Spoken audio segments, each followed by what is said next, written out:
আমার এই 4-5 মাসের মন্ত্রিত্বের অভিজ্ঞতা আমি দেখছি যে কিছুই বদলায়নি।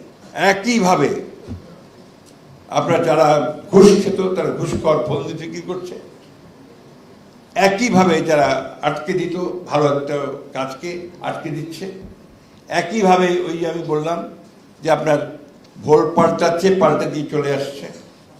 এখন আপনার they have become holier than the pope. ওরাই এখন অনেক বেশি আপনার জুলাই যোদ্ধা হয়ে গেছে। এই কথাগুলো আক্ষেপে বলছি এই জন্য যে আমার বয়স অনেক, আমি তো সত্যিকার অর্থে এবার পরিবর্তনটা দেখতে চেয়েছিলাম, যে এখন পর্যন্ত সেটা আমি দেখছি না আমাদের মধ্যে। কিন্তু আশাবাদী হয়ে এই কারণে যে আমি পরিবর্তন দেখছি একজন মানুষের মধ্যে, সেটা তারেক রহমান সাহেব।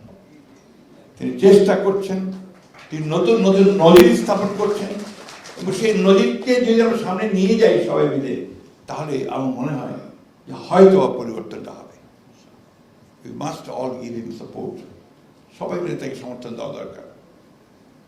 এই যে ধরেন উনি বলছেন যে পরিষ্কার করো, বাচ্চাদের বলছেন যে তোমরা কেউ কিছু ফেলতে গেলে ওকে আটকাবে, বলবো যে বিনে ফেলে। কর্পোরেশন, সিটি কর্পোরেশনকে বলছেন যে তোমরা পরিষ্কার করো, কিন্তু হচ্ছে যতক্ষণ উনি থাকছেন বা কেউ থাকছে হচ্ছে, তারপরে আবার সেই দিকে সেই হয়ে যাচ্ছে। এই যে মন মানসিকতার পরিবর্তনের তা আনতে হবে, সকলকে আনতে হবে। আমি এই কথাগুলো এই জন্য বলছি যে আমরা তো আর দেখতে চাই না যে আর কোনো স্নিগ্ধ তার ভাইয়ের জন্য আক্ষেপ করুক।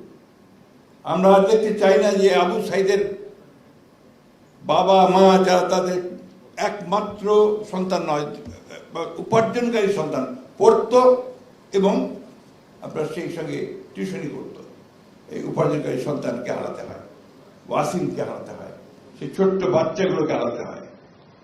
এটা আমরা কেউ চাই না, আর সেই জন্যই আমরা নতুন করে কাজ করতে চাই।